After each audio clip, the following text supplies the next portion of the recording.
Hi hello friends, welcome back to my channel. ಇವತ್ತು ಗೆರೆ ಕರ್ಬೂಜ ಹಣ್ಣಿನ ಜ್ಯೂಸ್ ಹೇಗೆ ಮಾಡೋದಂತ ಹೇಳ್ಕೊಡ್ತೀನಿ. ಇದು ನೋಡೋದಕ್ಕೆ ಸೌತೆಕಾಯಿ ಥರನೇ ಇರುತ್ತೆ, ಉದ್ದಕ್ಕೆ ಗೆರೆ ಗೆರೆ ಇರುತ್ತೆ ಲೈನು. ಇದರಲ್ಲಿ ಇದನ್ನು ಟೇಸ್ಟಲ್ಲಿ ಮಾತ್ರ ಇದು ಕರ್ಬೂಜ ಹಣ್ಣಿನ ಥರ ಟೇಸ್ಟ್ ಇರುತ್ತೆ. ಇದನ್ನು ಹೇಗೆ ಜ್ಯೂಸ್ ಮಾಡೋದು ಅಂತ ಕೆಲವರು ತುಂಬ ಜನ ಕೇಳಿದರು ನನ್ನನ್ನು. ಅದನ್ನು ನಾನು ಮನೇಲಿ ಮಾಡ್ತಾಯಿದ್ದೆ ಈ ಜ್ಯೂಸ್ನ, ತುಂಬ ಚೆನ್ನಾಗಿದೆ ಅಂತ. ಇದು ಏನು ದೊಡ್ಡ ವಿಶೇಷ ಅಲ್ಲ ಫ್ರೆಂಡ್ಸ್, ತುಂಬ ಈಸಿ ಇದನ್ನ ಹೇಗೆ ಮಾಡೋದು ಅಂತ ನಿಮಗೆ ತೋರಿಸ್ತೀನಿ. ನೀವು ಸಹ ಮನೇಲಿ ಟ್ರೈ ಮಾಡಿ ನೋಡಿ. ಇದನ್ನು ಇಂಗ್ಲೀಷ್ನಲ್ಲಿ ಕ್ಯುಕುಂಬರ್ ಫ್ರೂಟ್ ಅಂತ ಕರೀತಾರೆ. ತುಂಬ ಚೆನ್ನಾಗಿರುತ್ತೆ ಮತ್ತು ಟೇಸ್ಟಲ್ಲೂ ಏನು ಡಿಫ್ರೆಂಟ್ ಕಾಣಿಸಲ್ಲ ನಿಮಗೆ. ಕರ್ಬೂಜ ಹಣ್ಣಿನ ಥರ ಇರುತ್ತೆ ನೋಡಿ, ಈ ಥರ ಉದ್ದಕ್ಕೆ ಗೆರೆ ಗೆರೆ ಇರುತ್ತೆ ಈ ಹಣ್ಣು. ಇದು ಹೆಲ್ತಿಗೆ ತುಂಬ ಒಳ್ಳೆಯದು, ಯಾಕಂದರೆ ಇದರಲ್ಲಿ ನೀರಿನ ಅಂಶ ತುಂಬ ಇರುತ್ತೆ. ನೋಡೋದಕ್ಕೆ ಕರ್ಬೂಜ ಹಣ್ಣಿನ ಥರನೇ ಇರುತ್ತೆ. ಒಳಗೆ ಕಟ್ ಮಾಡಿ ನೋಡಿದ್ರೆ ನೋಡಿ ಅದೇ ಥರ ಇದೆ, ಅದೇ ಥರ ಕರ್ಬೂಜ ಹಣ್ಣಿನ ಥರನೇ ಬೀಜಗಳಿದೆ. ಒಳಗೆ ತಿರುಳೆಲ್ಲ ನೀಟಾಗಿ ಬೀಜ ಎಲ್ಲ ತೆಗೆದುಬಿಡಿ. ಈ ಬೀಜ ಎಲ್ಲ ಹಾಕಿ ಜ್ಯೂಸ್ ಮಾಡಬಾರ್ದು.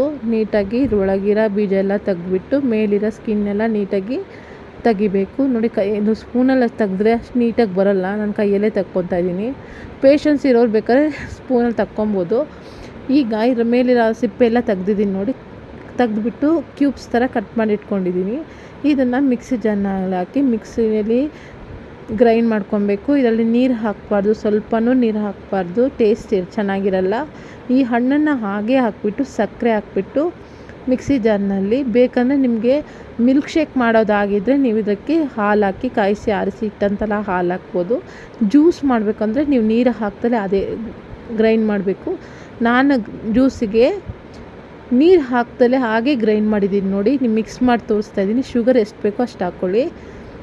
ಈಗ ಗ್ರೈಂಡ್ ಮಾಡಾಯಿತು. ಇದನ್ನ ಸರ್ವಿಂಗ್ ಬೌಲಲ್ಲಿ ಹಾಕ್ಕೊತಾ ಇದ್ದೀನಿ ನೋಡಿ, ಸರ್ವಿಂಗ್ ಗ್ಲಾಸಲ್ಲಿ ಹಾಕ್ಕೊತಾ ಇದ್ದೀನಿ. ಎಷ್ಟು ಚೆನ್ನಾಗಿ ಟೇಸ್ಟಿಯಾಗಿ ಸೂಪರ್ವಾಗಿರೋ ಜ್ಯೂಸ್ ರೆಡಿ. ಸಿಂಪಲ್ ರೆಸಿಪಿ, ಏನೊಂದು ಕಷ್ಟನೇ ಇಲ್ಲ, ಈಸಿಯಾಗಿ ಮಾಡ್ಬೋದು. ಇದನ್ನು ಕರ್ಬೂಜ ಹಣ್ಣಲ್ಲೂ ನೀವು ಟ್ರೈ ಮಾಡ್ಬೋದು, ತುಂಬ ಚೆನ್ನಾಗಿರುತ್ತೆ.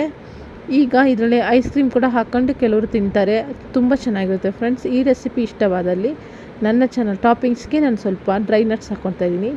ಈ ರೆಸಿಪಿ ಇಷ್ಟವಾದಲ್ಲಿ ನನ್ನ ಚಾನಲ್ ಲೈಕ್ ಮಾಡಿ, ಶೇರ್ ಮಾಡಿ, ಕಮೆಂಟ್ ಮಾಡಿ, ಮರೆಯದೆ ಸಬ್ಸ್ಕ್ರೈಬ್ ಮಾಡಿ, ಬೆಲ್ ಐಕಾನ್ ಆಲ್ ಅಂತ ಕ್ಲಿಕ್ ಮಾಡಿ. ಧನ್ಯವಾದಗಳು ಫ್ರೆಂಡ್ಸ್. ಟಾಟಾ ಬಾಯ್.